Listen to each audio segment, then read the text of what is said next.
fait sa physique à Paris. Il a eu son diplôme de master à l'Institut d'astrophysique de Paris. Après quoi, il a fait une thèse à Sorbonne Université portant sur la modélisation des climats possibles dans les planètes extrasolaires ou dans les planètes primitives du système solaire, en particulier sur la planète Mars. Aujourd'hui, il est chercheur postdoc à l'Observatoire de Genève, soutenu par une bourse de recherche européenne Marie Curie et une bourse de la Fondation Robert, où il met au point de nouvelles stratégies et techniques d'observation pour tenter d'observer et ainsi révéler la nature des atmosphères des planètes extrasolaires. Ce serait joli qu'il réchauffe la piscine. Bonjour à toutes et à tous, c'est un grand plaisir. Je ne sais pas si vous m'entendez bien, tout le monde, même au fond de la salle, quand je parle comme ça. Ouais, c'est bon. Donc merci d'être là aujourd'hui pour assister à cette présentation, pendant laquelle je vais vous parler de planètes, et plus spécifiquement d'exoplanètes, qui sont rien d'autre que des planètes qui tournent autour d'autres étoiles que notre Soleil.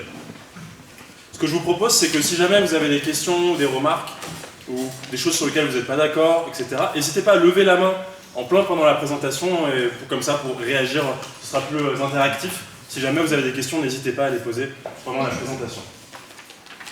Le domaine des planètes extrasolaires, des exoplanètes comme on les appelle, c'est un domaine qui est relativement récent, un domaine des sciences qui est relativement récent, qui a démarré en fait, pour être concret, en 1995 avec la détection de la première exoplanète autour d'une étoile solaire, similaire au Soleil, qu'on appelle 51 Pégasi b. Et ce que vous voyez ici, c'est une vue d'artiste de ce que l'on peut s'imaginer de ce à quoi cette exoplanète 51 Pégasi b pourrait ressembler.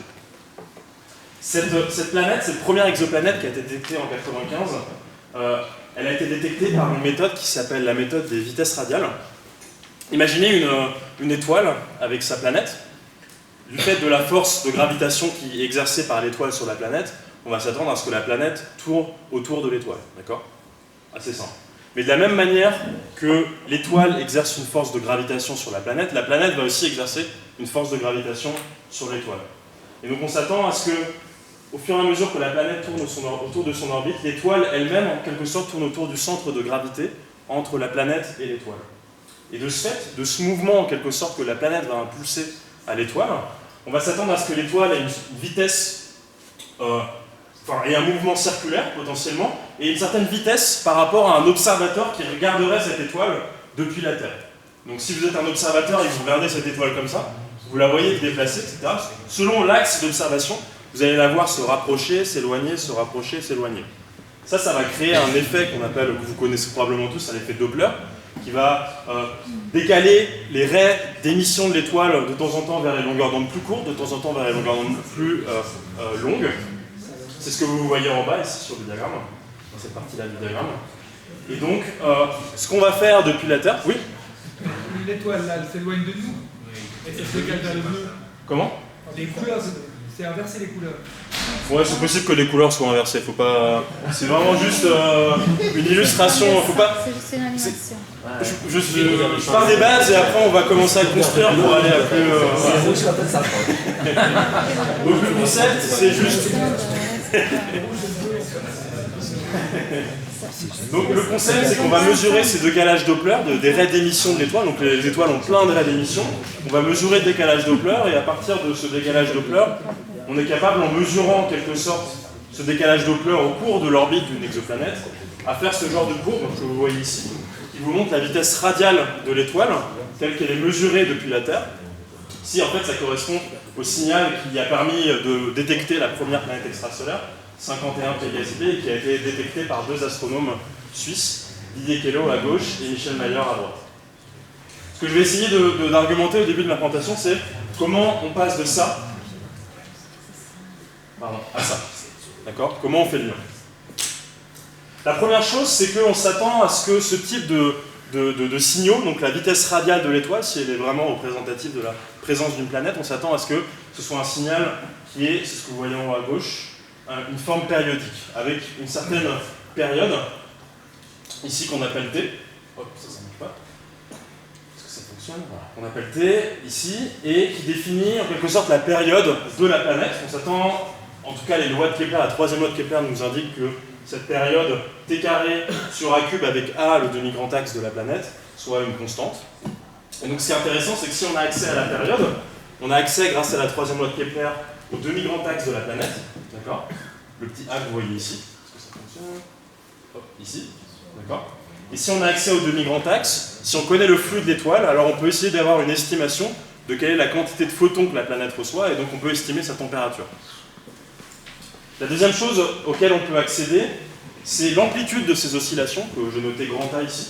Alors on peut écrire les équations du mouvement du système couplé planète-Terre, en écrivant les interactions gravitationnelles mutuelles des différentes planètes, et on peut dériver en fait assez simplement que le A, ici qui est l'amplitude du ciel mesuré, s'exprime comme ceci, avec différents termes qui sont intéressants. Donc il y a le MP que vous voyez là qui correspond à la masse de la planète, le M étoile ici c'est la masse de l'étoile, et le A que vous voyez à droite c'est le demi-grand axe.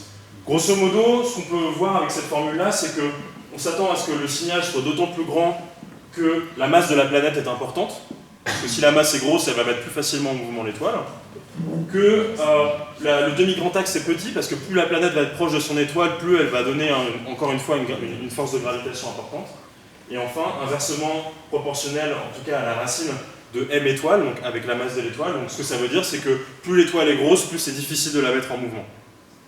Et donc cette équation-là, en quelque sorte, elle vous donne accès à plusieurs informations, en particulier une information qui est la masse, MP. Et en fait, si je veux être un peu plus précis, elle ne donne pas exactement accès à la masse, elle donne accès à ce qu'on appelle à la masse fois ce petit coefficient sinusy que vous voyez ici, qu'on appelle en quelque sorte, je vais vous expliquer plus en détail l'origine de ce terme-là, qu'on appelle masse minimale. Et en fait, ce sinusy, il provient en quelque sorte d'une histoire de géométrie. Imaginez que vous soyez, on va observer deux cas, pour essayer de comprendre un petit peu plus ce cas particulier.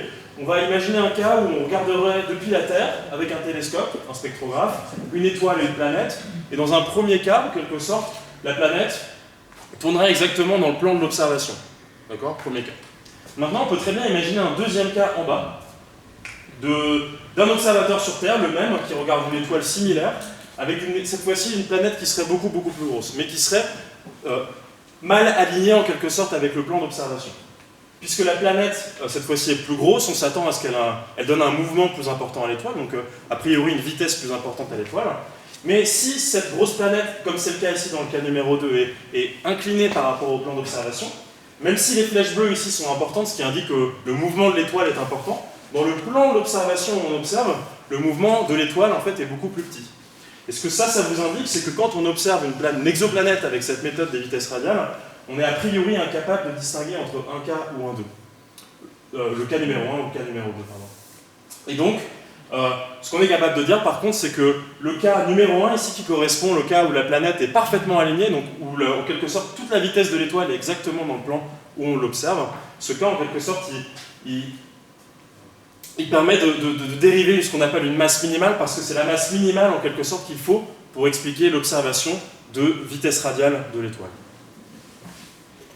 Et donc, si je reviens au cas de 51 Pégasi B, comme je vous l'ai expliqué au début, à partir de la période, on est capable d'en dériver le demi-grand axe de la planète. Comme on connaît le flux de l'étoile, on est capable d'en calculer la quantité de lumière que reçoit la planète, donc sa température. Et avec cette technique, en mesurant l'amplitude, on est capable de dériver une masse minimale. Et donc on est arrivé, en tout cas Michel Mayer et Didier Queloz sont arrivés à la conclusion que 51 Pégasi B était une planète extrasolaire qui reçoit 480 fois le flux reçu sur Terre et a une masse minimale de 0,5 fois celle de Jupiter. D'où cette superbe vue d'artiste qui, en quelque sorte, vous fait sentir ce à quoi pourrait ressembler cette planète. Une planète géante, un peu comme Jupiter, gazeuse, mais qui serait tellement proche de son étoile que sa température pourrait atteindre plusieurs milliers de degrés Celsius dans son atmosphère. Alors, il y a une deuxième technique... Oui. J'ai une question. Ici, il y a plusieurs planètes. On pourrait les distinguer avec cette méthode, on parle du principe.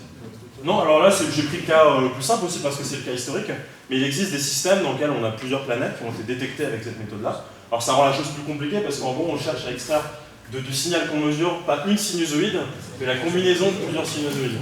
Donc il y a des gens qui font ça très bien, notamment à l'Observatoire de Genève, il y a des experts de ce sujet bien spécifiques, et donc c'est des choses qui sont, c'est plus compliqué, mais c'est des choses qui sont déjà, qui ont déjà été faites et qui sont faites.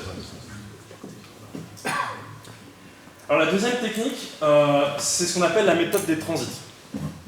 L'idée, c'est que si par chance vous avez votre planète qui tourne exactement dans le plan où vous observez l'étoile, donc vous avez l'étoile, la planète et vous, depuis la Terre, qui êtes alignés. Dans ce cas, ce qui va se passer, c'est qu'à chaque fois que la planète elle va passer devant son étoile, elle va cacher une fraction du disque émis par l'étoile, et donc vous allez mesurer ici une baisse de luminosité quand vous, en quelque sorte, suivez la luminosité de l'étoile dans le temps, qui normalement doit être périodique, parce que la planète va passer de manière périodique devant le disque de l'étoile.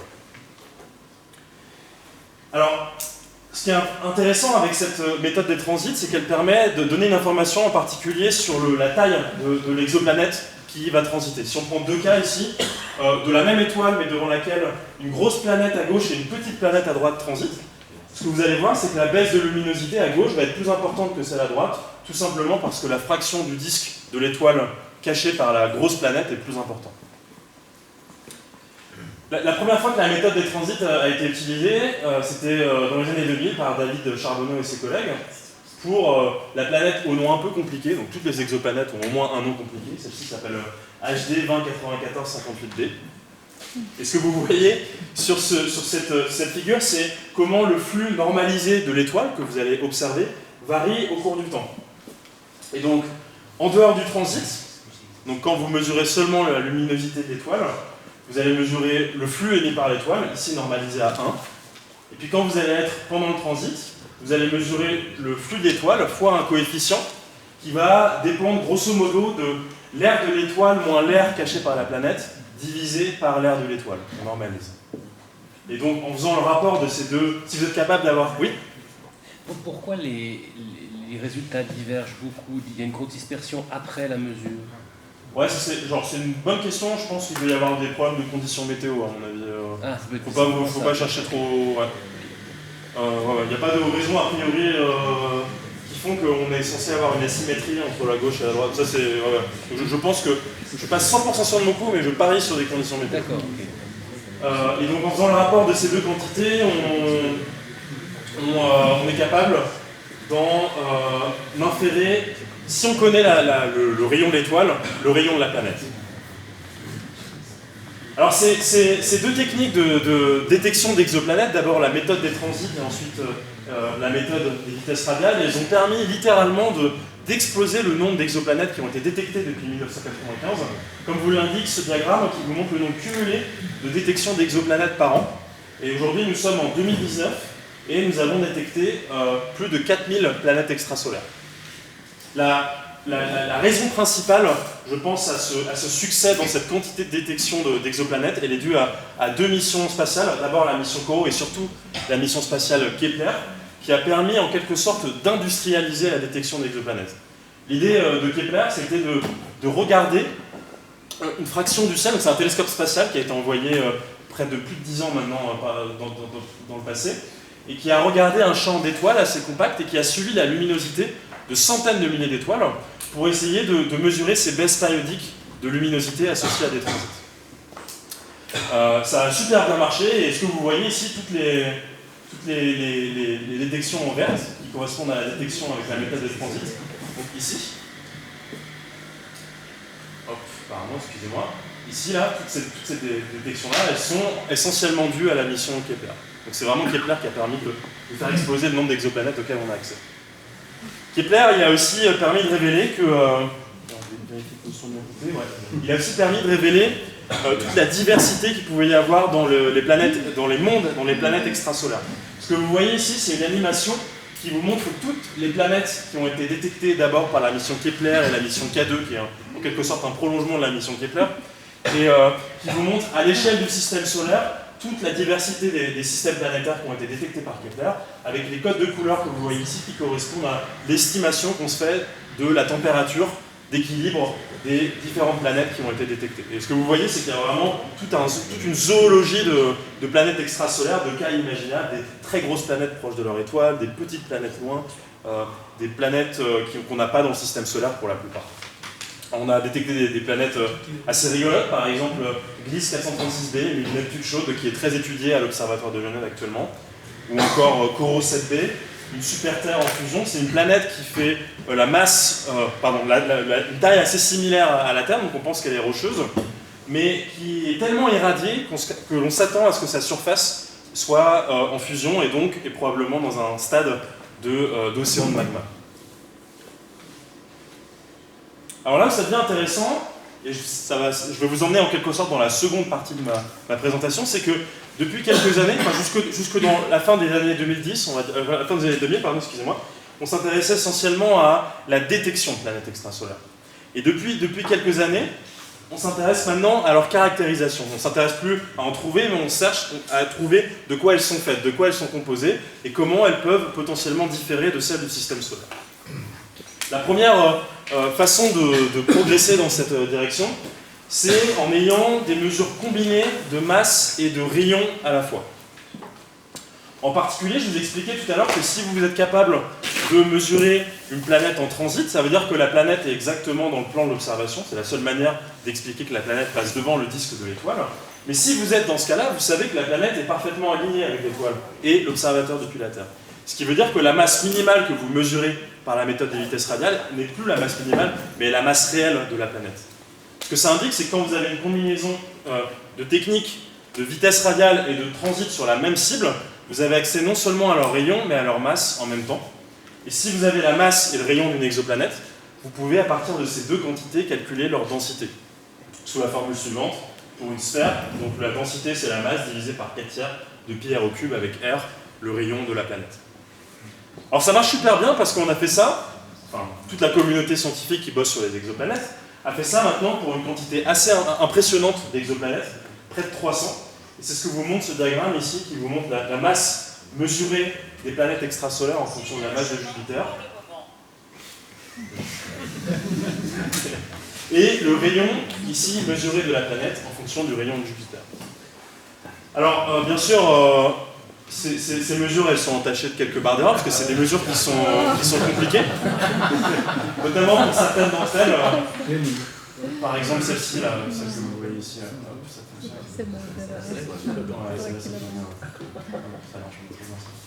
Bon, celle-ci, vous voyez ici. Donc, ce qui est intéressant, c'est que, en fait, donc juste pour replacer un petit peu le contexte, je vous mets les planètes du système solaire, donc Terre et Vénus ici, Uranus et Neptune, et Saturne et Jupiter. Ah, ouais, merci. Comment ça fonctionne? Ouais, super, parfait, merci. Alors, ce qui est intéressant, c'est qu'en fait, on peut apprendre des choses de ça. On peut apprendre des choses, dans quelque sorte, de cette distribution statistique de rayons et de masse au sein des exoplanètes. Et pour vous emmener en quelque sorte dans la direction de pourquoi on peut apprendre des choses, ce que je vais essayer de vous faire, c'est qu'en fait, on peut construire des modèles fictifs, théoriques, de planètes extrasolaires, et ensuite essayer de les comparer, en quelque sorte, à cette distribution de masse et de rayons dans la population des exoplanètes, pour essayer d'avoir une première idée de quoi ces exoplanètes pourraient être faites. Donc je vais en quelque sorte vous donner la petite recette de comment faire son petit modèle d'exoplanète à la maison, à partir de 3 équations essentiellement. Si vous voulez modéliser l'intérieur d'une planète extrasolaire... Oui. Pour venir à la... Est-ce qu'on comprend bien les biais de sélection qu'il y a sur ce graphique? Parce que si on prend ça comme une statistique réelle, c'est dangereux, non? Il y a des biais de sélection, mais je pourrais en discuter tout à l'heure, mais on pense en tout cas une bonne partie les comprendre. On n'est pas tous de les comprendre. On n'est pas sûr de tous les comprendre, mais il y a clairement des biais ici qui font que certaines planètes ne sont pas détectées, notamment les petites planètes ou celles qui sont froides. Les télescopes sont moins sensibles à ces planètes-là. Mais on peut quand même dire des choses sur certaines populations d'exoplanètes. Mais c'est quelque chose qu'on a en tête quand on étudie ce genre de population. Il y a des biais observationnels, c'est une réalité. Donc si vous voulez construire votre petit modèle d'exoplanète à la maison, vous avez besoin de plusieurs équations. Donc la première équation que vous voulez, c'est l'équation d'équilibre hydrostatique, qui vous montre grosso modo comment la pression varie en fonction de la densité, de la gravité et de la coordonnée radiale ici du rayon au sein de la planète, qui n'est rien d'autre juste que l'équilibre des forces de pression et des forces de gravité. La deuxième équation que vous avez besoin pour construire votre planète, c'est d'avoir des équations d'état. Si vous faites une planète qui est faite que de fer, ou que d'eau, ou que d'hydrogène, vous avez besoin de connaître les équations d'état de ce matériau particulier pour pouvoir relier comment la densité du matériau que vous voulez étudier varie en fonction de la pression et de la température. Ici, vous avez un exemple qui vous montre comment la densité de la planète va varier en fonction de sa pression pour une planète qui serait essentiellement constituée d'eau. Est-ce que les différentes transitions que vous voyez ici de densité, elles sont liées au changement de phase de l'eau qui va passer d'état liquide à l'état solide, à des états minéralogiques plus ou moins complexes et sophistiqués. Et la troisième chose dont vous voulez prendre en compte pour faire votre petit modèle, c'est d'avoir une paramétrisation en quelque sorte du transport d'énergie dans votre modèle. Donc comment finalement la planète est capable, et à quelle vitesse, et avec quelle efficacité elle est capable de se débarrasser de son énergie. Les deux modes prioritaires de transport d'énergie. Oui. Pour que je comprenne bien, on est en train de parler de l'atmosphère de la planète. On est en train de parler de toute la planète. Ça peut être son atmosphère, ça peut être son intérieur. D'accord, donc les transports convectifs conductifs, ça peut être magmatique ou bien atmosphérique. Exactement. Okay. Donc généralement, quand on parle d'intérieur solide, généralement c'est plutôt le conductif qui domine. Et puis dès qu'on passe au liquide ou dès qu'on passe à l'atmosphérique, généralement c'est le transport convectif qui va dominer. Mais que l'on assume, qu'on fasse l'hypothèse d'un transport convectif ou conductif, le format d'équation n'est pas si différent quand on l'écrit sous cette formulation. Et donc je vais revenir au cas particulier de l'atmosphère juste après dans la présentation. Donc quand on combine toutes ces équations-là, on est capable de construire des modèles fictifs de planètes avec lesquels on peut comparer en quelque sorte nos populations d'exoplanètes. Donc si je reviens sur mon diagramme masse-rayon d'exoplanètes, par exemple, quelle serait la masse et le rayon de la planète la plus dense que l'on puisse imaginer? Donc généralement, quand on fait ces calculs-là, on prend le fer, parce que le fer c'est l'élément le plus dense et le plus abondant que je connaisse. On est capable de tracer une première ligne à partir de ces modèles numériques d'une planète fictive qui serait composée que de fer pur. On peut faire la même chose avec une planète qui serait composée que d'eau. Et on peut faire la même chose avec une planète qui serait composée que d'hydrogène. Donc ça, c'est le genre de choses qu'on peut faire. Maintenant, je vais vous expliquer comment on peut en tirer des informations. La première chose, j'ai appelé ça quelques résultats rassurants. On peut voir par exemple que les planètes géantes du système solaire, Saturne et Jupiter, elles collent assez bien avec ces modèles de boules géantes en quelque sorte d'hydrogène et d'hélium. A l'inverse, on peut voir que, à part quelques cas ici problématiques dont je ne suis pas sûr que les barres d'erreur auraient été très bien calculées, cette équation-là de fer pur, elle vous montre qu'en fait, toutes les exoplanètes qu'on détecte, à part ces quelques cas litigieux, sont toutes moins denses que ce cas le plus dense. Donc ça, c'est assez rassurant, parce que ça nous dit que vraisemblablement, il n'y a pas de problème flagrant avec les équations qu'on utilise. On voit aussi par exemple que la Terre et Vénus sont compatibles avec des planètes rocheuses et Uranus et Neptune sont un petit peu entre les deux. Planètes composées d'hydrogène et d'eau.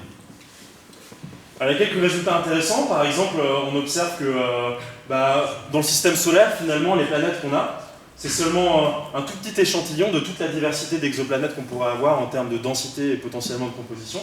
Notamment dans toute cette région que vous voyez ici, là, on n'est pas sûr de bien la comprendre encore actuellement. C'est une région dans laquelle on s'attend à ce que les planètes soient un peu entre une planète rocheuse, un peu entre une planète gazeuse.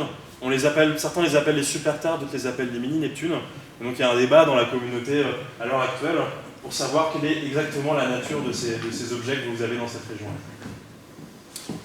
Et enfin, j'ai appelé le dernier aspect quelques résultats intrigants.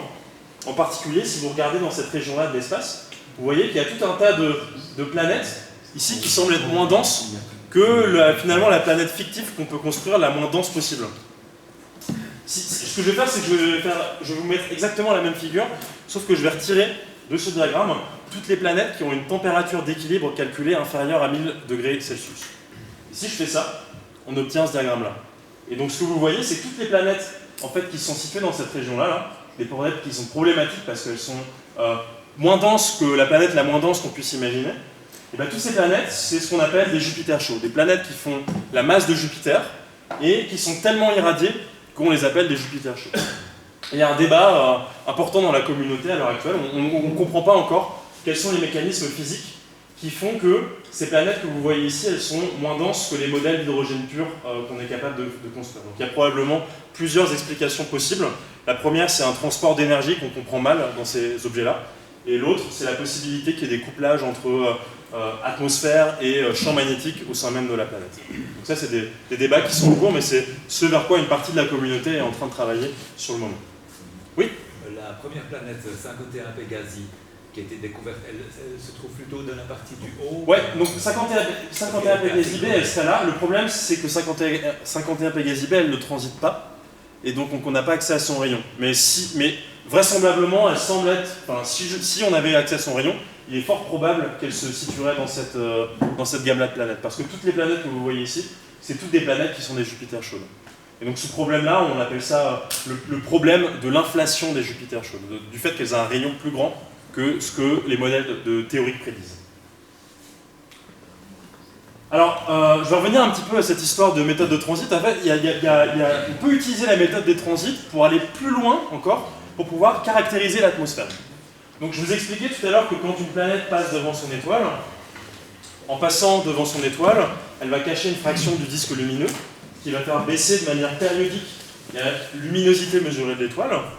Mais on peut très bien imaginer la même expérience où cette fois-ci la planète passerait avec son atmosphère devant l'étoile. Si cette configuration arrive, si la planète transite et qu'elle a une atmosphère, alors dans ce cas on s'attend à ce qu'en fonction de la composition de son atmosphère et à quel point cette atmosphère est étendue en quelque sorte, elle va cacher, en fonction de la longueur d'onde à laquelle on regarde la planète, une fraction plus ou moins grande du disque, en quelque sorte, de l'étoile.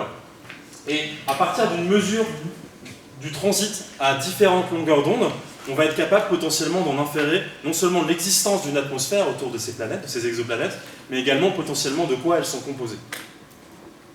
La première fois que ça a été réalisé, c'était en 2002, encore par David Charbonneau et ses collègues, toujours sur le même objet, le Jupiter Show HD 2094-58b. Et ce que vous voyez ici, c'est un spectre qui vous montre comment le nombre de photoélectrons sur le détecteur qui a été utilisé, qui peut être grosso modo converti en nombre de photons qui arrivent sur le détecteur, varie au cours du transit en fonction de la longueur d'onde que vous voyez ici. Alors là, il y a plein de bruit dans ce spectre, donc c'est assez difficile d'en inférer de l'information. Mais on peut essayer de biner en quelque sorte le spectre, le moyenner sur des intervalles spectraux qui sont plus larges, à peu près comme ça. Et ce que vous voyez ici, c'est la première détection d'une atmosphère en quelque sorte par cette méthode des transits spectroscopiques autour d'une planète extrasolaire. Parce qu'on a associé cette absorption que vous voyez ici à l'absorption dans l'atmosphère du sodium, de doublet du sodium, quand la planète, la Jupiter chaude HD 2094-58b, passe devant son étoile. Alors depuis, il y a eu plein d'observations qui ont été faites. On a mis les meilleurs télescopes au travail, on a mis le télescope Hubble, on a mis le télescope Spitzer, on a fait plein d'observations depuis le sol. Et pour vous donner un petit peu une ordre d'idée de choses qu'on est capable de faire, à droite, vous avez le résultat d'un papier Nature qui a été publié par David Singh en 2016, qui vous montre grosso modo les meilleurs spectres, l'état de l'art des spectres en transit qu'on est capable de faire pour certaines exoplanètes, ici encore des Jupiter chauds, et les spectres qu'on est capable de faire avec la meilleure précision et la meilleure qualité possible. Et ce que vous voyez par exemple, c'est qu'on a détecté en grande quantité du sodium, du potassium, de la vapeur d'eau. On est aussi capable de, vous voyez cette pente que vous voyez ici, ça c'est une pente qui est due à la diffusion Rayleigh de l'atmosphère dans les courtes longueurs d'onde. Donc on est capable également de caractériser la présence d'hydrogène via cette mesure de diffusion Rayleigh. Oui. Sur le graphique, c'est quoi la différence entre les courbes continues et les points avec des mesures d'incertitude? Donc les points que vous voyez ici, c'est des mesures observationnelles qui ont été combinées avec plein de télescopes différents. Donc là par exemple, ça c'est toutes les mesures Hubble, et ça c'est toutes les mesures Spitzer. Et les courbes que vous voyez derrière, c'est des modèles qui ont été fabriqués d'atmosphères d'exoplanètes pour essayer de savoir en quelque sorte quel est le modèle qui matche le mieux avec les observations pour essayer de comprendre de quoi sont faites ces atmosphères-là. Et donc là, ça a été mis dans un diagramme pour vous permettre de comparer grosso modo une exoplanète avec une autre. Alors on peut essayer d'aller un petit peu dans les équations pour essayer de sentir qu'est-ce qui fait qu'une atmosphère va ou pas laisser un signal important quand elle va transiter. Donc vous imaginez une étoile ici, avec son disque, le disque de la planète qui va passer devant l'étoile. Donc vous allez avoir une partie solide, ici qui va être en noir. En fait, on ne va pas l'appeler une partie solide, on va l'appeler plutôt la partie opaque de la planète. Ça peut être la partie solide, et ça peut également être la partie opaque de l'atmosphère. Et au-dessus, vous avez la partie optiquement fine de l'atmosphère, qui a une certaine épaisseur petit h.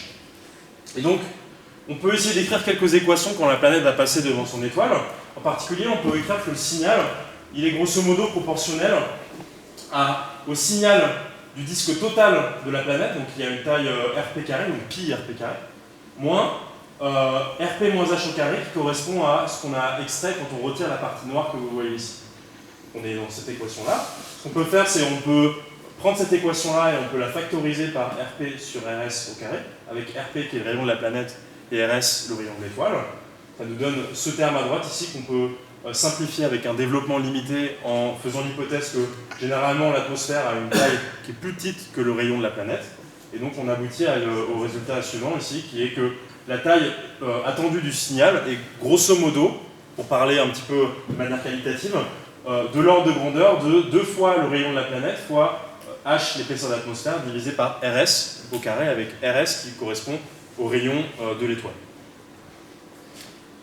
Alors on peut essayer d'évaluer cette quantité-là, le H que vous voyez ici, en reprenant un petit peu le même genre de modèle que je vous ai exposé plus tôt dans ma présentation. Pour ça, de la même manière que l'équation hydrostatique joue à l'intérieur d'une planète, elle va également jouer dans l'atmosphère d'une planète. Donc, on peut écrire la même équation, dP plus ρ GdR, avec P la pression, ρ la densité, G la gravité, qui va varier en fait cette fois-ci en fonction du rayon, et R la coordonnée radiale. On peut utiliser cette première équation qu'on va coupler avec une équation d'état pour l'atmosphère. Et ce que font la plupart des gens en général, c'est que pour un gaz, ça marche assez bien, on peut prendre l'équation des gaz parfaits, qui va relier P avec ρ RT sur M, avec R la constante des gaz parfaits, T la température qu'on va généralement prendre à constante, que je vais prendre à constante pour le développement ici de la suite des équations, et M qui va correspondre à la masse moléculaire moyenne de l'atmosphère, la masse molaire moyenne de l'atmosphère. On peut combiner ces deux équations que vous avez ici, en faisant l'hypothèse que T, la température de l'atmosphère, est constante, et on peut dériver cette équation que vous voyez ici, dln de P plus mg sur T, dr égale 0. Ça, on peut explicitement résoudre cette équation-là, et ce qu'on peut faire, c'est montrer que la pression, dans ce cas particulier, elle varie comme elle est proportionnelle à exponentielle de moins R sur H, avec R qui va correspondre en quelque sorte à la coordonnée verticale de l'atmosphère, et H que on va exprimer sous la forme RT sur Mg, qui est communément appelée l'échelle de hauteur.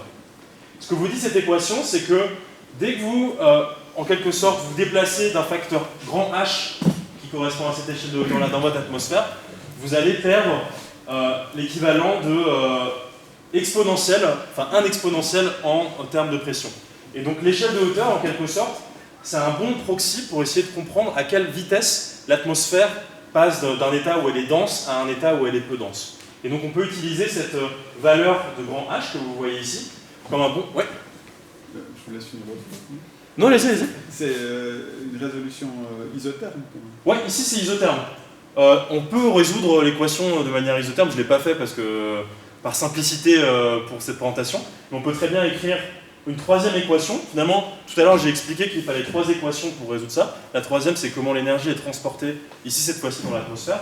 Donc on pourrait très bien écrire dt sur dr qui vaut quelque chose moins, en fait, pour une atmosphère qui est convective, on peut l'écrire sous la forme moins g sur cp. Et cette valeur-là, elle donne comment, en quelque sorte, la convection, à quelle efficacité la convection dans une atmosphère transporte l'énergie des couches les plus basses vers des couches les plus élevées. De ça, on peut en déduire une variation de température et on peut résoudre explicitement aussi, analytiquement, une équation qui sera beaucoup plus complexe que celle-ci, mais qui prendra en compte la variation de température avec l'altitude dans l'atmosphère. Donc ça, c'est par simplicité, je vous ai exposé celle-ci, mais en fait, dans des modèles de recherche qu'on utilise, on prend en compte ce genre de choses. On a même des modèles couplés qui prennent en compte les effets radiatifs, par exemple, dans l'atmosphère. Mais ça ne va pas changer le fond, en quelque sorte, de ce concept de l'échelle. Le concept d'échelle de hauteur, c'est un truc qui est assez consistant, même quand on va dans des modèles qui sont plus sophistiqués. Alors, cette échelle de hauteur, elle est intéressante parce qu'elle donne, en quelque sorte, accès à quel point c'est facile de mesurer en transit à quel point une atmosphère d'exoplanète va absorber.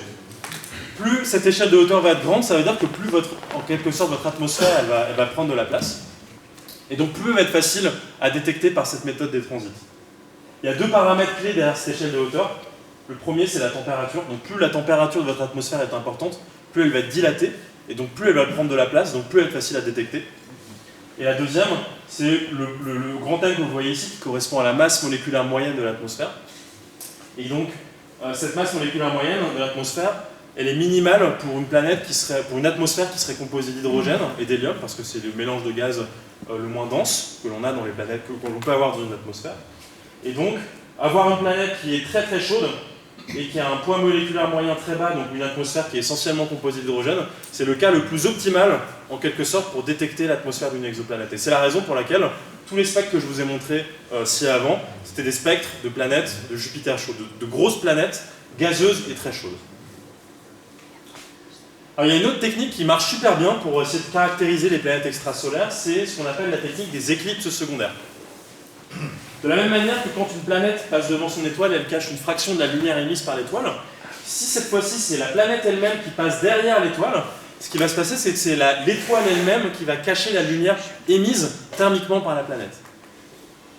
La lumière émise thermiquement par la planète, on peut l'écrire sous cette forme aussi, avec grosso modo l'air de la planète, donc pi RP carré, fois un terme ici qui va être grosso modo un terme epsilon, l'émissivité, fois une loi de Planck, donc en sigma T4, avec sigma qui correspond à la constante de Stefan Boltzmann.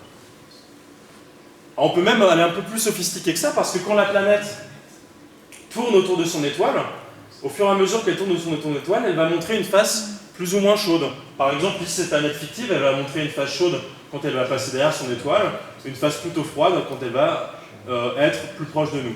Et donc, au fur et à mesure que la planète va tourner autour de son orbite, sa température, en tout cas la température de la face que l'on observe, va changer. Et donc, on s'attend à ce que la signature en émission, en quelque sorte, de la planète change au cours de son orbite. L'observation la plus, à mon sens, fascinante qui a été faite pour démontrer ces concepts-là, ça a été réalisé en 2012 par Knudsen et collaborateurs de la planète HD 189733b. Je vous ai dit, toutes les planètes ont un nom compliqué. Même 51 Pégasi B a un nom compliqué, on le dit rarement, mais elle en a un.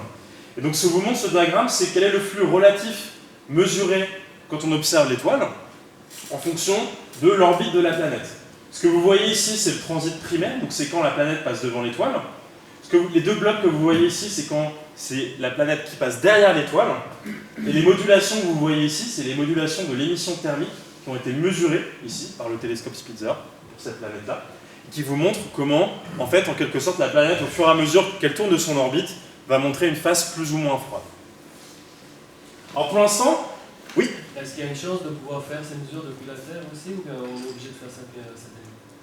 Alors ça dépend de ce qu'on observe. Je vais en discuter après, parce qu'en fait, là, le problème, c'est que pour l'instant, on regarde une planète qui est en émission thermique, et aux longueurs d'onde, enfin aux températures des exoplanètes qu'on observe, généralement, le pic d'émission thermique, il est plutôt dans l'infrarouge.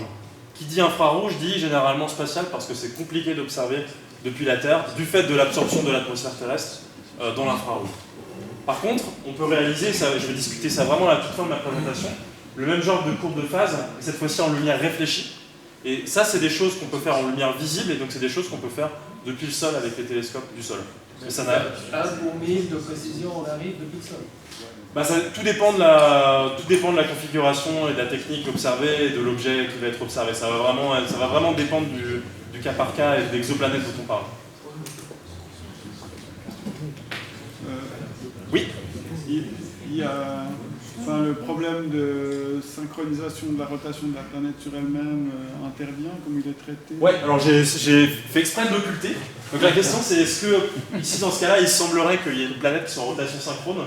C'est-à-dire que la planète, ici, dans l'hypothèse que j'ai fait ici, elle montre toujours la même face à son étoile, donc elle a une face qui est très chaude, ici une face très froide. Ça, pour plein de raisons qu'on pourra discuter après, c'est un des scénarios les plus probables pour l'évolution d'une exoplanète, en particulier de celles qui sont tellement proches de leurs étoiles que les effets de marée exercés par l'étoile sur la planète tendent à ralentir la planète sur son orbite. Et en fait, on observe la conséquence de ça parce que la seule manière qu'on a d'expliquer, par exemple, que cette exoplanète HD 189733b, elle est cette modulation en quelque sorte sinusoïdale, c'est qu'elle est justement une face qui soit chaude, ici une face qui soit très froide, et c'est la manière la plus raisonnable de l'expliquer, c'est par une rotation synchrone. Mais toutes les planètes sont pas... Enfin, on voit très bien dans le système solaire, on sait que la rotation existe, synchrone existe, mais on ne sait pas, pour l'instant c'est encore une question ouverte de quelle est la fraction des exoplanètes qui est réellement en rotation synchrone. Pour l'instant, les seules planètes sur lesquelles on l'a mesuré, c'est essentiellement des grosses planètes. Du coup, une des questions, la direction vers laquelle va le domaine des exoplanètes à l'heure actuelle, c'est d'essayer de trouver des stratégies pour essayer d'en apprendre plus, pas que sur les Jupiters chaudes, mais également sur des planètes qui sont soit plus petites en taille, soit qui sont plus froides, pour aller progressivement vers des planètes qui ressemblent de plus en plus à notre Terre et aux planètes du système solaire. Et en particulier, on s'est rendu compte, depuis quelques années maintenant, qu'il y avait un type d'étoile qui était extrêmement intéressant parce qu'on pense que ça va être plus facile de détecter et de caractériser des exoplanètes autour de ces étoiles-là. Ces étoiles, on les appelle les naines M. Il y a tout comme il y a une zoologie complexe d'exoplanètes, il y a une zoologie assez complexe aussi d'étoiles. Donc on a des étoiles qui sont comme le Soleil, des étoiles solaires, on a des étoiles géantes, et on a ici des toutes petites étoiles, les plus petites étoiles dans lesquelles on peut imaginer avoir des réactions nucléaires de fusion. On les appelle les naines rouges ou les naines M, et pour plusieurs raisons que je vais vous exposer, on pense, et en fait en pratique c'est le cas, que les exoplanètes sont plus faciles à trouver et à détecter autour de ces types d'étoiles. En fait, la raison est la suivante. Toutes les techniques d'observation, ou la majorité des techniques d'observation et de caractérisation d'exoplanètes qu'on connaisse, elles rendent en quelque sorte toutes les observations plus faciles autour de ces étoiles-là. Je prends un exemple. Imaginez à gauche une planète qui aurait la taille de la Terre, qui transiterait devant une étoile qui fait la taille du Soleil. Ça vous laisserait un signal comme ça. D'accord ? Maintenant, imaginez la même planète qui ferait la même taille, mais qui transiterait autour d'une étoile qui serait beaucoup plus petite. Ici, on a l'exemple de Kepler 186, qui est une NM, une toute petite étoile. Dans ce cas, on s'attend, juste parce que la fraction, en quelque sorte, couverte par la planète par rapport au disque de l'étoile est plus importante, à ce que le signal mesuré que vous voyez ici soit beaucoup plus important. Donc ça, c'est juste un exemple. Mais en fait, il y en a plein d'autres. Il y a tout un tas de toutes les techniques d'observation que l'on connaisse de caractérisation d'exoplanètes tendent à favoriser la détection et la caractérisation de planètes autour de ces petites étoiles. Une autre explication à ça, une autre explication pour laquelle c'est plus facile de trouver des planètes autour des petites étoiles et de les caractériser, c'est que l'essentiel des étoiles dans notre galaxie et l'essentiel des étoiles dans notre voisinage sont des petites étoiles, sont des naines M ou des naines rouges. Ici, vous avez une animation qui vous montre quelles sont toutes les étoiles qui sont à moins de 30 années-lumière depuis la Terre. C'est un diagramme qui a été fait par une équipe qui essaie de cataloguer toutes les étoiles qui sont dans notre environnement. Et le code couleur que vous voyez ici, il indique le type spectral de l'étoile, ou en quelque sorte la taille de l'étoile. Et tous les points rouges ou un peu orange que vous voyez ici, ça correspond aux petites étoiles qui sont dans notre voisinage. Et ce que vous voyez, c'est que l'essentiel des points sont des points rouges, ce qui signifie que l'essentiel des étoiles dans notre environnement sont des petites étoiles, sont des petites naines M. Et ça, c'est super parce que plus on a de petites étoiles, plus on a de probabilité de trouver des planètes autour d'elles. Mais plus on a de petites étoiles, plus on a de probabilité d'en trouver proches de nous. Et plus ces planètes sont proches de nous, plus c'est facile, pour des raisons d'observation, de mesurer des choses intéressantes sur ces planètes. En particulier, en utilisant ces techniques-là, c'est très récemment, on a eu des résultats fascinants sur l'étude des exoplanètes. Premier résultat, ça a été cette étude qui est sortie en 2019, août 2019, donc il y a moins d'un mois, par Laura Kretberg et ses collaborateurs, où ils ont pointé le télescope Spitzer spatial vers l'exoplanète, ou plutôt l'étoile LHS 3844, et donc l'exoplanète LHS 3844b, qui est une planète qui fait 1,3 fois la taille de la Terre, donc c'est une planète rocheuse de la taille de la Terre, mais qui irradie 70 fois plus que la Terre. Ce qu'ils ont été capables, ça a été de mesurer les modulations de l'émission thermique de la planète au cours du temps, avec au milieu une occultation, donc quand la planète passe derrière l'étoile. Et donc ils ont été capables, avec ce télescope, en prenant avantage de regarder une planète autour d'une petite étoile, auquel le signal est maximisé, de montrer que ces oscillations-là que vous voyez, cette amplitude d'oscillation-là, la seule manière de physique de l'expliquer, c'est que la planète est incapable de redistribuer son énergie à sa surface, parce que pour avoir une telle modulation, il faut qu'elle ait une phase très chaude ici et une phase très froide ici, c'est ce que vous voyez, une phase très chaude ici et une phase très froide, et la seule manière qu'on ait d'expliquer ça, c'est qu'il n'y ait pas de transport de chaleur, et donc il n'y ait pas d'atmosphère.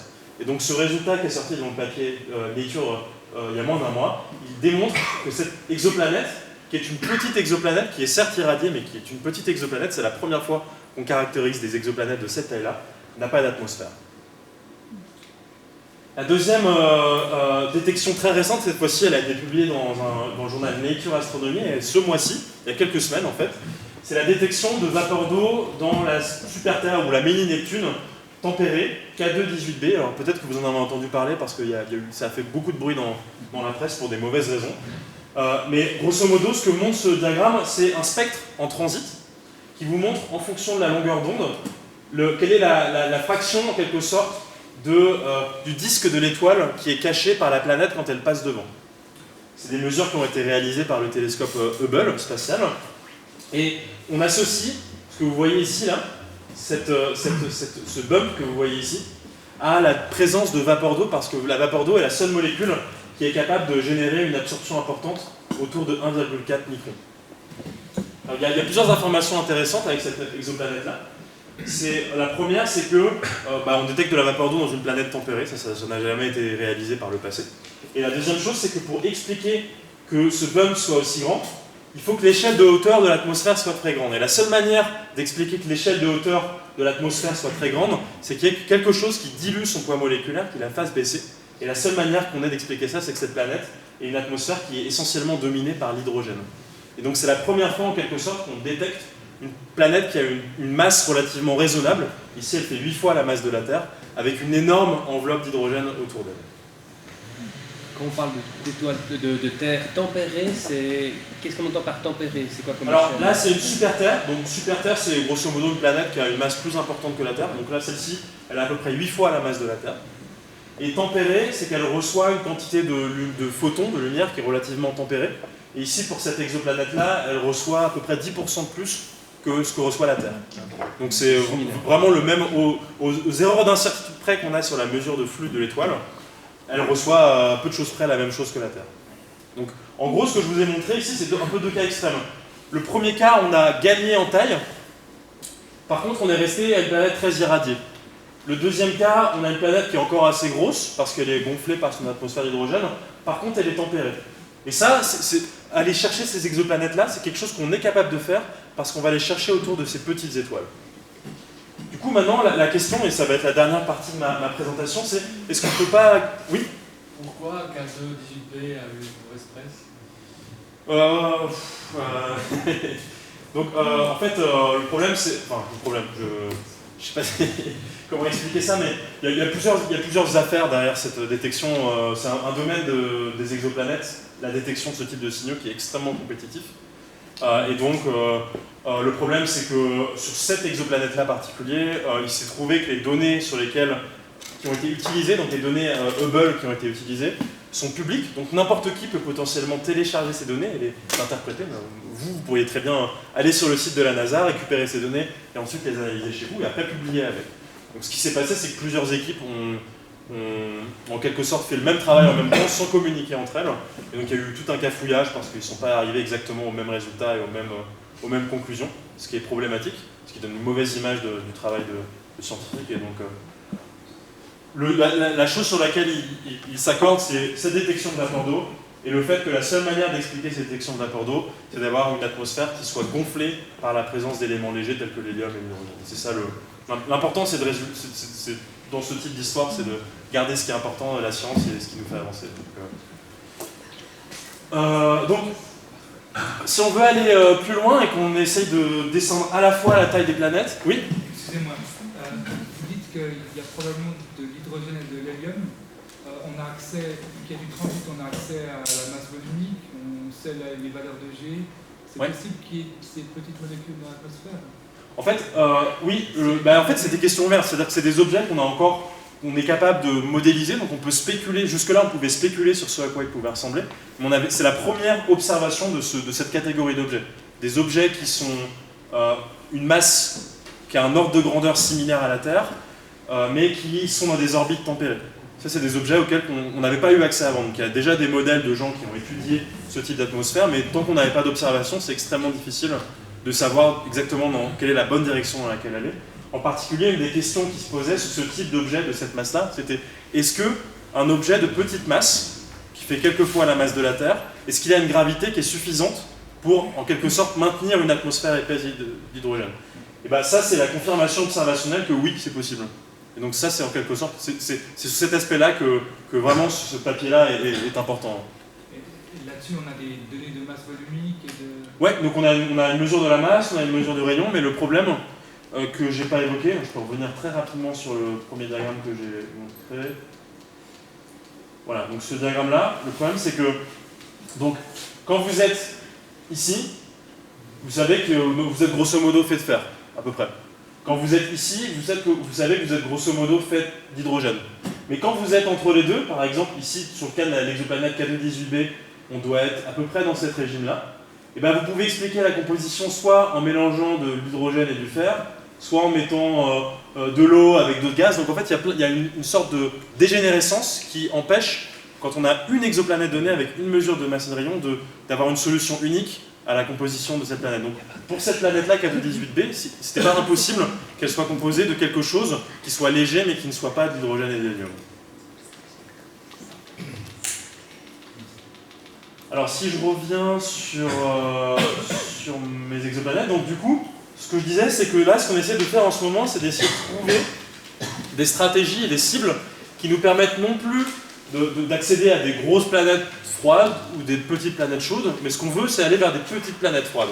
Des planètes qui sont, grosso modo, assez similaires, au moins en taille, en masse et en irradiation à notre Terre. Oui. Donc la courbe verte, elle inclut l'hydrogène. Parce que là, on voit ça. Oui, donc la courbe verte, donc là, les points noirs, c'est les observations, et les courbes derrière, ce sont des modèles d'atmosphère qui ont été créés. Là, ce qu'ont montré les auteurs, c'est que ce qu'ils ont fait, c'est qu'ils ont créé une atmosphère d'hydrogène avec de la vapeur d'eau en bleu, une atmosphère d'hydrogène avec de la vapeur d'eau et de l'azote en orange, et une atmosphère d'hydrogène avec de la vapeur d'eau et des nuages. Et ce qu'ils ont montré, c'était que la signature, ici, elle était robuste à tout un tas de tests en faisant varier la composition. Dans tous les modèles, il y a de l'hydrogène. Dans tous les modèles, il y a de l'hydrogène, parce que si on avait fait des modélisations de cette planète-là sans hydrogène, on verrait quelque chose qui serait complètement plat. Tout ça parce que l'échelle de hauteur serait tellement faible que l'atmosphère ne serait pas assez gonflée et donc on n'arriverait pas à la détecter via cette méthode-là. Et la seule manière d'avoir une signature qui est gonflée comme ça, c'est d'avoir une échelle de hauteur qui est énormément grande. Et donc d'avoir une atmosphère d'hydrogène ou d'hélium. Donc pour vraiment descendre vers les petites planètes froides, tempérées, petites en taille, petites en masse, on a besoin de deux choses. La première, on a besoin d'avoir des cibles idéales. Donc on a besoin d'avoir des planètes qui tournent autour des plus petites étoiles qu'on puisse imaginer. Et on a besoin qu'elles soient le plus proches possible de nous. Premier point, on a besoin d'avoir les cibles. La deuxième chose, c'est qu'on a besoin d'avoir des télescopes et des instruments qui soient performants, qui nous permettent d'aller au niveau de précision attendu pour ce type de planète-là. La première chose, c'est les cibles. Il se trouve qu'en 2019, on commence déjà à avoir des cibles extrêmement intéressantes. La première, elle s'appelle Proxima Centauri B, elle a été annoncée, sa détection a été annoncée en 2016 par un chercheur espagnol du nom de Guilhem Anglada Escudé. Et cette planète-là, elle a été découverte par la méthode des vitesses radiales. Elle a une masse minimale qui est de 1,3 fois la masse de la Terre et elle reçoit à peu près la même quantité de lumière que la Terre. Et elle a l'avantage, cette planète-là, d'être en orbite autour de l'étoile la plus proche de nous, Proxima du Centaure. Et donc ça fait de cette première exoplanète-là, qui est en taille, en masse et en irradiation similaire à la Terre, un premier candidat potentiellement très intéressant pour une caractérisation future de son atmosphère et de sa surface. Le deuxième système d'exoplanètes qui a été récemment détecté et qui est extrêmement prometteur, notamment parce qu'il transite autour de son étoile, ce qui n'est pas le cas pour planète Proxima b, c'est le système TRAPPIST 1. 7 exoplanètes qui font toutes à peu près à la taille de la Terre, qui transitent toutes autour de leur étoile, qui est la plus petite étoile que l'on puisse imaginer. C'est ce qu'on appelle une planète, une ultra cool dwarf, une naine ultra froide. Donc c'est la plus petite étoile qu'on puisse imaginer. Et on a ces 7 planètes qui transitent autour de l'étoile, TRAPPIST 1, et que l'on va pouvoir caractériser en plus de détails avec tout un tas de télescopes. Le premier, c'est le télescope James Webb de la NASA et de l'ESA, qui va être envoyé, on l'espère, dès 2021 dans l'espace. Donc c'est vraiment un monstre de technologie, un télescope qui fait 6,5 mètres de diamètre, qui va être envoyé dans l'espace, et qui va pouvoir faire tout un tas de mesures pour les exoplanètes, de longueur d'onde du visible aux longueurs d'onde de l'infrarouge lointain. De 1, grosso modo, microns à 25 microns. En particulier, avec des collègues sur lesquels on travaille vraiment en profondeur sur ce type de sujet, on est capable, avec des modèles sophistiqués d'atmosphère, de prédire ce à quoi pourrait ressembler la signature des planètes, par exemple, du système TRAPPIST, quand elles passent devant leur étoile. Et ce que vous voyez ici, c'est un spectre en transit, simulé pour la planète TRAPPIST 1e, la 4e planète du système, qui vous montre quelle est l'épaisseur de l'atmosphère qui est sondée en fonction de la longueur d'onde. Un des résultats majeurs qui a été obtenu dans ces études-là, ça a été de montrer que la signature que vous voyez ici spectrale à 4,3 microns, qui est liée à la présence de CO2, est quelque chose qu'on devrait détecter de manière relativement facile si l'atmosphère existe autour de cette planète et s'il y a du CO2. Et donc avec le télescope James Webb, on devrait être capable de dire pour ce système-là, par exemple, de quoi sont composées, si ces planètes-là ont une atmosphère, TRAPPIST 1, et si elles ont du CO2 dans leur atmosphère. Et à partir de ce genre de mesures, on pourra en apprendre énormément sur comment les planètes qui sont similaires à la Terre évoluent au cours de leur vie. Le deuxième type d'observations qui vont pouvoir être réalisées dans les années à venir, elles vont être réalisées depuis le sol, en particulier avec le télescope européen extrêmement large, le ELT. Ici, je vous ai mis, pour vous donner une échelle, une ordre de grandeur du monstre que c'est, le ELT, ici. Les VLT, qui sont 4 télescopes qui sont actuellement en opération au Chili, avec les pyramides des pharaons d'Égypte en fond, pour vous donner un petit peu une idée de l'ampleur du chantier. Donc, ce télescope ELT, ici, est actuellement en cours de construction au Chili, pas très loin de ce télescope du VLT. Et donc, avec ce télescope sur le ELT, on pense, en particulier pour le cas particulier de Proxima b, être capable d'utiliser une nouvelle technique que je n'ai pas encore discutée et qui rejoint la question qui m'a été posée tout à l'heure, qui est ce qu'on appelle la technique des courbes de phase en réflexion. Je vous ai expliqué que quand une planète passe derrière tourne autour de son étoile, si on la regarde dans les longueurs d'onde de l'infrarouge, on va voir au fur et à mesure que la planète tourne autour de son étoile, son émission thermique qui va varier, et ça va laisser une signature potentiellement visible.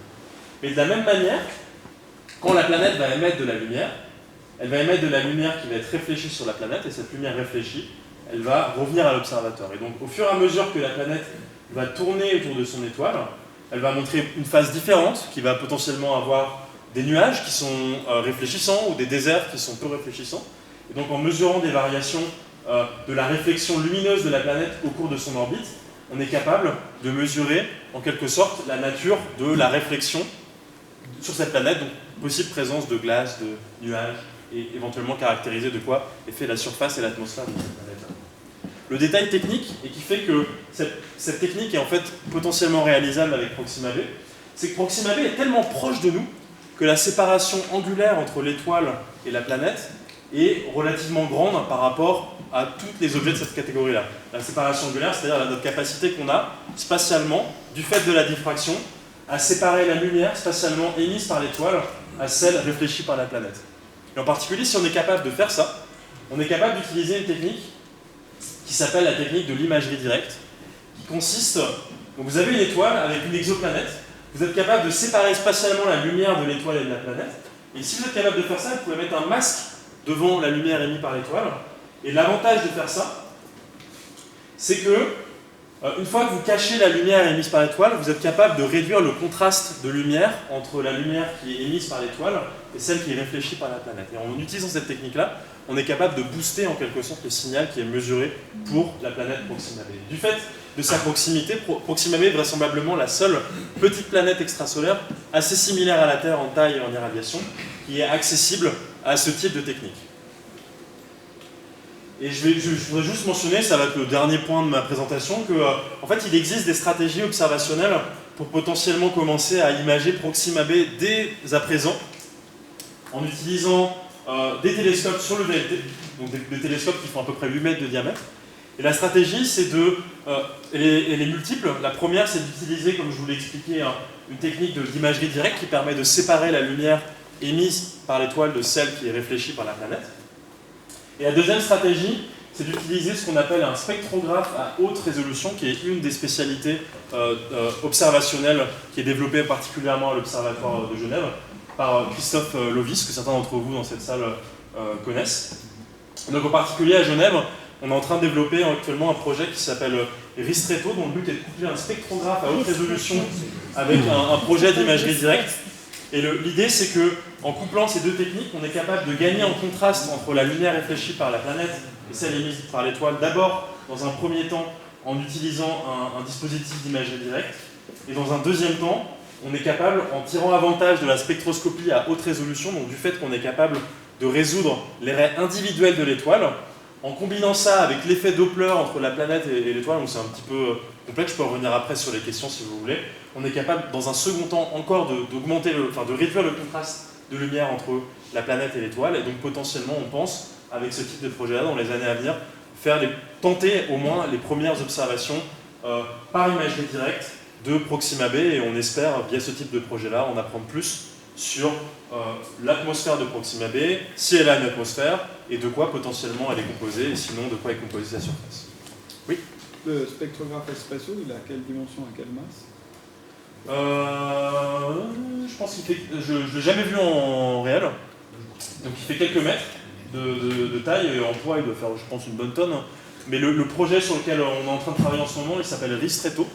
Et c'est une version minimale d'espresso. Et lui, il fait 1 mètre de taille. Il doit faire 100-200 kg, je pense, comme ça, le prototype final. Comment? Ce sera spatialisable? Non, alors pour l'instant, c'est des projets ici qui sont des projets essentiellement sol. Il n'y a pas, à ma connaissance, de projet à l'heure actuelle de mettre des spectrographes à très très haute résolution dans l'espace. Peut-être quelque chose qui va se développer dans le futur, mais pour l'instant, c'est une technique qui est essentiellement utilisée depuis le sol. L'avantage de rester sur le sol en utilisant ce genre de technique, c'est qu'on est capable d'avoir accès à des énormes télescopes qu'on n'a pas dans l'espace, parce que c'est plus facile de construire un gros télescope sur Terre que d'envoyer dans l'espace. Et donc en particulier pour le cas de la planète Proxima b, il faut au moins un télescope de l'ordre de 8 mètres pour tenter cette technique-là, sinon on est limité par la diffraction dans l'observation. Et donc ça n'aurait pas d'intérêt pour ce cas scientifique particulier de vouloir envoyer un spectrographe dans l'espace. Mais c'est quelque chose qui peut s'avérer utile pour d'autres cas scientifiques dans le futur. Pour finir, je voudrais juste faire la petite pub pour quelques livres qui pourraient vous intéresser si vous voulez en savoir un petit peu plus sur le sujet. Le premier, c'est un livre qui a été publié cette année par David Fossé avec des illustrations qui sont faites par un manchu, qui est un livre qui raconte beaucoup de choses intéressantes sur toute la diversité des exoplanètes avec des équations de temps en temps pour expliquer un petit peu de quoi peuvent être faites toutes les exoplanètes avec des illustrations remarquables faites par l'illustrateur manchu. Et la deuxième chose que je voudrais mentionner, c'est un projet qui a été mis en place par des astronomes de l'Observatoire de Genève, en particulier Baptiste Lally, qui ont réalisé une bande dessinée qui explique, donc pour des personnes de tout âge, des enfants, des adultes, un petit peu l'origine de la science des exoplanètes. Comment on détecte une exoplanète, qu'est-ce qu'une exoplanète, et en quoi, surtout, l'Observatoire de Genève et les astronomes suisses ont joué un rôle important dans la science des exoplanètes. Donc si vous voulez en savoir un peu plus, je vous ai mis le lien ici, vous pouvez noter. Et donc, pour l'instant, c'est une BD qui est financée par une campagne de financement participatif, donc vous pouvez aller sur le site web et commander votre BD. Il me semble que c'est 20 francs la BD à l'unité. Voilà, ce sera tout. Si vous avez des questions, je serais ravi de les prendre et merci à tous d'avoir assisté à cette présentation. Bravo.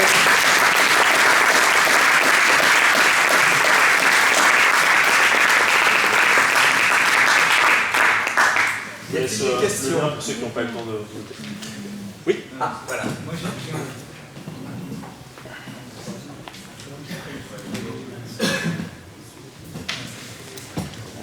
par rapport au nombre d'exoplanètes dont vous avez parlé, actuellement 4000, 300 avec des techniques complémentaires en vitesse radiale et en transit. C'est un rapport qui est énorme. Si on pense à l'angle qui et ce sinus, c'est quelque chose d'assez, je trouve, assez surprenant. Oui, alors peut-être que je peux revenir sur le... Je suis pas sûr d'avoir exactement saisi la question, c'est... Il me semble que l'angle est petit. Oui, mais alors... Il est petit pour qu'on puisse observer. Ah ouais, mais le truc c'est qu'il y a un biais observationnel. Alors j'ai perdu la... Ah si, c'est bon. C'est bon, ouais. Ok. Donc quand on observe, en fait, il y a un biais observationnel énorme lié à cette mission Kepler. Et du fait que la plupart des exoplanètes qui sont ici, on les a parce qu'on a passé du temps à essayer de les chercher. Donc, en pratique, effectivement, la probabilité qu'une planète transite, elle est extrêmement faible. Mais quand on observe un champ lumineux d'étoiles extrêmement important, comme l'a fait Kepler, on maximise en observant énormément d'étoiles la probabilité de trouver des planètes qui transitent. Donc en fait, on a observé découvert plus d'exoplanètes en transit en proportion qu'il y en a dans... Exactement. Et la raison, c'est qu'on a passé plus de temps à regarder des étoiles en cherchant des transits qu'on a essayé de le faire en les cherchant par des vitesses radiales. Parce que l'avantage de regarder en transit, c'est qu'on peut regarder plein d'étoiles en même temps. On peut regarder 100 000 étoiles en même temps, par exemple.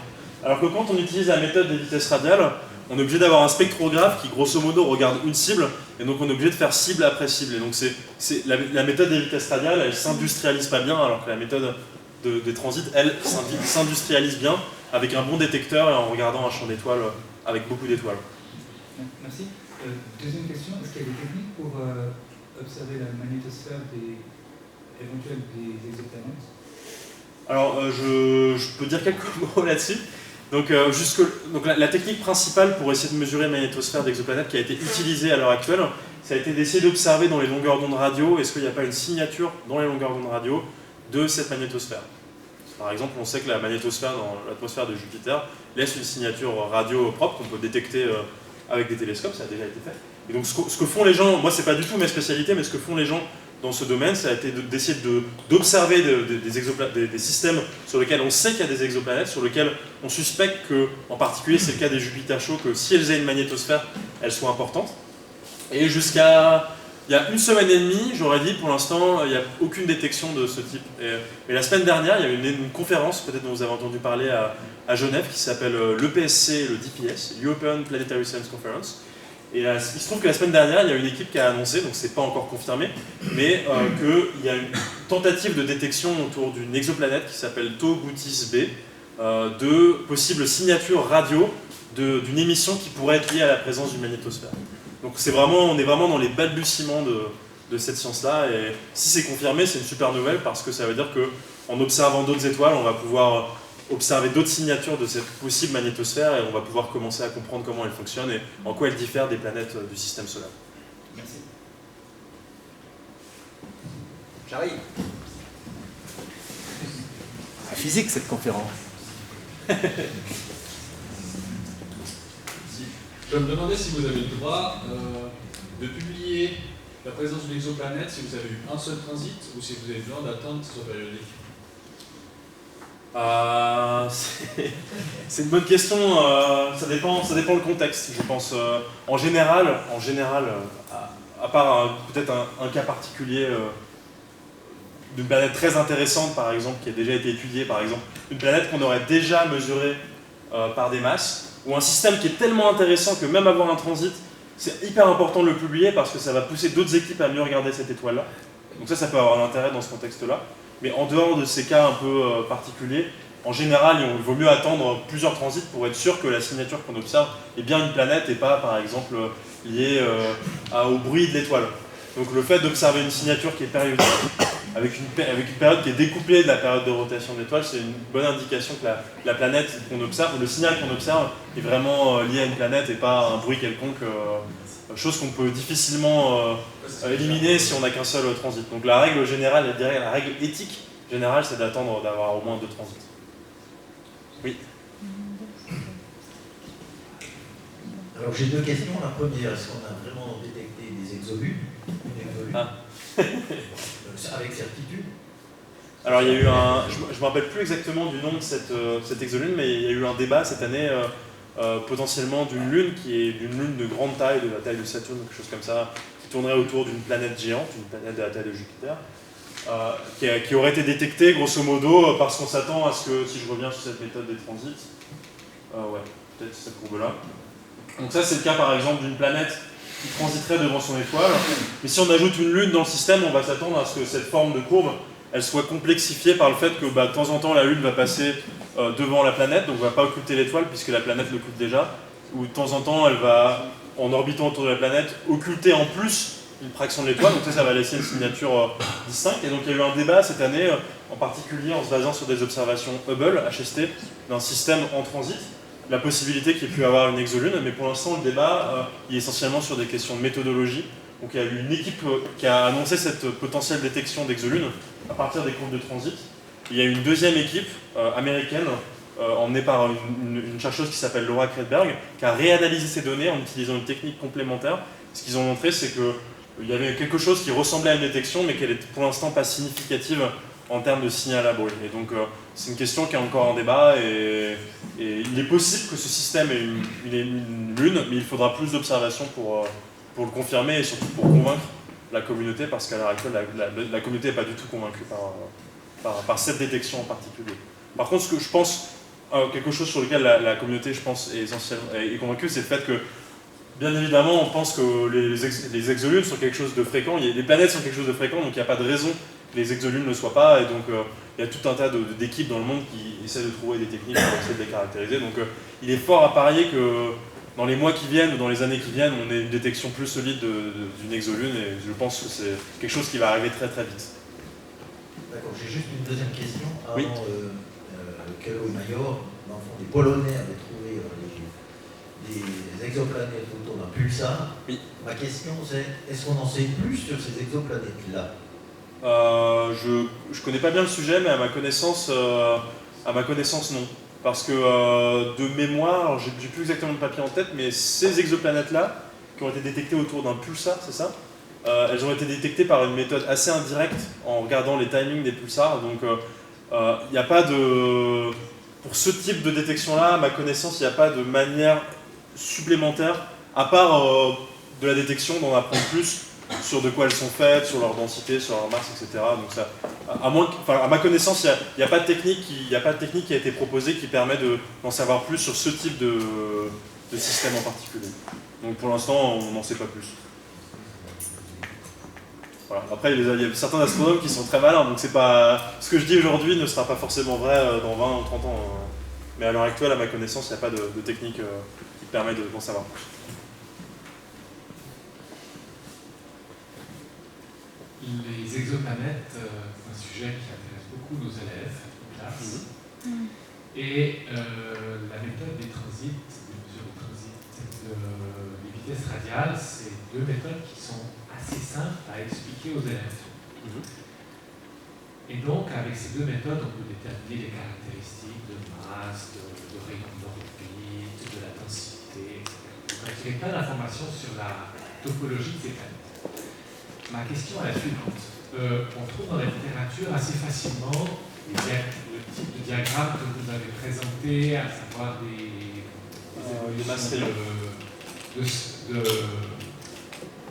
Non, je pensais celui qui était là, à savoir l'évolution de la luminosité pendant le transit, ou bien les diagrammes de Doppler sur la vitesse radiale. Ce qui est intéressant, c'est d'avoir les deux en même temps pour un même objet, une même exoplanète. Est-ce que vous auriez à disposition des données où les deux méthodes sont présentes? On a les mesures des deux méthodes que l'on pourrait utiliser en classe. Sur la même planète extrasolaire. Sur le même objet. Parce qu'on trouve séparément, alors on peut mentir aux élèves, on peut prendre des données d'un système de transit et puis le coupler avec des vitesses radiales et leur faire croire que ça vient du même endroit.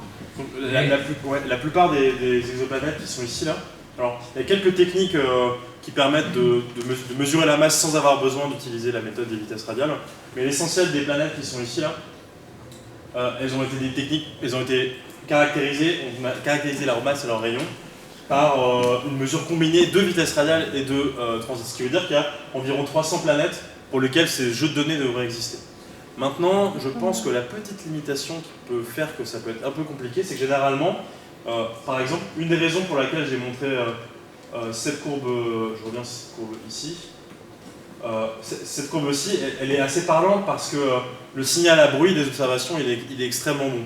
Mais pour une grosse fraction des planètes que vous voyez ici, et c'est-à-dire c'est assez bien illustré par le fait qu'on a des barres d'erreur qui sont assez importantes. Si on faisait la même figure du transit au cours du temps, ce serait beaucoup moins parlant, je pense, potentiellement pour un élève, parce que ce serait plus difficile pour un œil humain d'extraire, en quelque sorte, le signal d'une courbe qui est extrêmement bruitée. Et donc pour une bonne fraction de ces exoplanètes, on a besoin de techniques sophistiquées de traitement de signaux pour en extraire les informations sur un transit. Et donc c'est pas pour une bonne fraction de ces planètes, on a des mesures de masse et de rayon, mais elles ne sont pas forcément adaptées à peut-être un exercice pratique pour des élèves. Alors, par contre, je mets la main à couper qu'il y en a au moins quelques-unes dans ce jeu-là pour lequel on a des bons jeux de données aussi bien en masse qu'en rayon. En particulier, il y a certaines Jupiter chauds qui sont proches de nous, genre HD 189, qui a été détectée en transit et qui est tellement grosse et qui est tellement proche de nous qu'il doit forcément y avoir une mesure de vitesse radiale sur cette planète-là. Et donc là, je suspecte qu'il y a au moins un ou deux, voire plus de candidats pour lesquels il doit y avoir des jeux de données.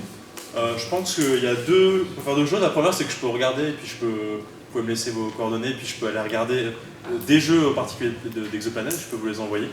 Et le deuxième truc que je peux mentionner, c'est qu'il y a des astronomes à l'Observatoire de Genève qui ont développé une plateforme qui s'appelle DACE, D-A-C-E, qui est une plateforme en ligne, dont l'un des enjeux, c'est justement de pouvoir facilement manipuler des jeux de données de masse et de rayons sur ces exoplanètes-là, et c'est probablement la meilleure plateforme sur laquelle il y a le plus de chances d'avoir accès à ce genre de jeux de données combinés, simultanés de mesures de rayons et de masse par des techniques complémentaires, vitesse radiale et transit.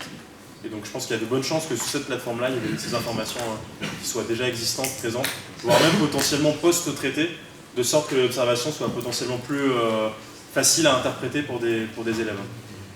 Donc on peut en discuter après et je peux vous laisser mes coordonnées. Ouais. Autre question? Si je peux me permettre, moi j'en aurais une. Est-ce que vous pouvez nous dire, certainement, mais dans quel ordre ont été améliorés les instruments depuis la découverte de la première planète? Par exemple, en vitesse radiale, on pouvait détecter une certaine quantité, et aujourd'hui, 25 ans après, c'est 10 fois mieux. Je sais pas, un ordre de grandeur. Je pense que c'est un peu une discussion qu'on peut avoir technique par technique. Mais si la discussion on l'a sur la méthode des vitesses radiales, je peux reprendre ce diagramme-là. Donc ce que vous voyez ici, c'est la première détection d'une planète extrasolaire par vitesse radiale. Donc ce que vous voyez ici, c'est la vitesse de l'étoile en mètres par seconde. Et les barres d'erreur que vous voyez sur les mesures, elles sont de l'ordre de 10 mètres par seconde, si je dis pas de bêtises. Plus ou moins 10 mètres par seconde, grosso modo, en ordre de grandeur. Et à l'heure actuelle, les meilleurs instruments, ils ont des précisions de l'ordre de 1 mètre par seconde. Donc un facteur moins. Et des instruments comme Espresso, dont j'ai parlé, qui est un instrument essentiellement en Suisse, qui est le top du top spectrographe à l'heure actuelle dans le monde, c'est ce qui se fait mieux. Le but, c'est de descendre en dessous de ça et c'est d'aller vers un demi-mètre par seconde, voire potentiellement moins. Et donc, en faisant ces observations, pour l'instant à basse résolution, à haut niveau de bruit, on a des informations assez simples sur la planète, mais plus on est capable d'augmenter la précision, plus on est capable de rentrer dans les détails, on a accès à un nouveau champ potentiellement d'informations, et c'est ce qu'on est en train de découvrir actuellement avec les observations Espresso, qui observent depuis le début de l'année sur le télescope VLT du Chili et qui est en train de faire de la super science grâce justement à cette amélioration de précision sur le spectrographe. Merci. Oui. Dans le graphique qu'on a regardé tout à l'heure plusieurs fois, il y a une ou deux barres d'erreur complètement asymétriques. Symétriques, c'est qu'elles sont plutôt en masse max qu'en masse min. Alors celle-ci voilà. Sur quel Par exemple, celui qui sort de la courbe bien à droite, en dessous. Celui-là, il a une barre totalement asymétrique, puis tout au mot, collé au mot, il y en a d'autres. Vous avez une idée pourquoi on a presque une idée en masse max plutôt qu'en masse min?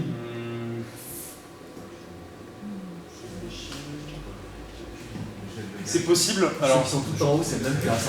Je suspecte. Alors, je réfléchis. Si ça avait été détecté en vitesse radiale, ça me paraîtrait étonnant qu'on ait ce type de barre d'erreur. C'est l'échelle logarithmique qu'il faut expliquer si c'est. L'échelle logarithmique trompe, clairement. Ouais, ça c'est sûr que ça joue.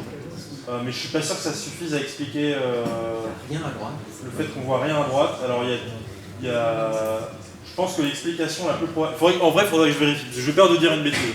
Mais je peux essayer de dire une possibilité de pourquoi ça arrive. Donc il n'y a pas que toutes les planètes que vous voyez sur ces diagrammes-là, elles ne sont pas toutes liées à une détection via la méthode des vitesses radiales. En particulier, il y en a une bonne fraction d'entre elles qui ont été détectées par une méthode qui s'appelle la méthode des TTV, pour Transit Timing Variation, qui est une méthode qui est fabuleuse, qui consiste à... Je peux vous donner... C'est assez intéressant comme technique. Donc l'idée, c'est que... donc vous avez votre planète qui transite devant l'étoile, et les lois de la troisième loi de Kepler, elle vous dit que pour un système isolé étoile-planète, normalement la période de rotation de révolution de la planète, elle est censée être constante et dépendre seulement de la distance entre la planète et l'étoile. Ça c'est vrai pour un système isolé avec une étoile et une planète. Mais si vous faites le même type d'expérience en ajoutant plusieurs planètes dans le système, ce qui va se passer, c'est que les planètes, elles vont interagir mutuellement entre elles par des interactions gravitationnelles. Et ces interactions gravitationnelles, elles vont créer des décalages temporels dans les temps de transit, au moment où la planète va exactement passer devant l'étoile. Et en mesurant ces décalages pour plein de planètes sur des temps très longs, on est capable, avec des codes de Monte Carlo assez compliqués, d'en déduire les masses de différentes planètes du système. Et une des conséquences directes d'utiliser ce genre de technique, c'est justement d'avoir des barres d'erreur qui peuvent être complètement asymétriques, parce qu'il peut y avoir des biais liés à la mesure de l'étoile, au fait qu'il y ait une planète qu'on ne connaisse pas dans le système, mais qu'on spécule qui doit être là pour expliquer le signal.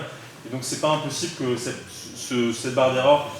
En vrai, il faudrait que je vérifie, je peux aller voir sur internet, regarder cette exoplanète particulière, vous pouvez même y aller vous pouvez même aller voir sur le site. Donc n'importe qui peut faire ce diagramme-là, vous allez sur le site qui s'appelle exoplanète.eu, donc exoplanète comme exoplanète sans E à la fin, .eu. Ils ont toute une interface qui permet de manipuler les jeux de données comme ça d'exoplanètes. Et donc ce que vous pouvez faire, c'est tracer le même diagramme masse-rayon en mettant les planètes uniquement qui ont une masse et un rayon. Et ensuite, vous allez voir apparaître la planète qui est ici. Vous allez voir apparaître à droite le nom qu'a cette exoplanète. Ensuite, en récupérant le nom, on peut ensuite récupérer l'information sur comment cette exoplanète-là a été détectée. Et je parie qu'il y a probablement un biais comme celui que j'ai décrit qui explique pourquoi on a une barre d'erreur qui est asymétrique. Merci encore.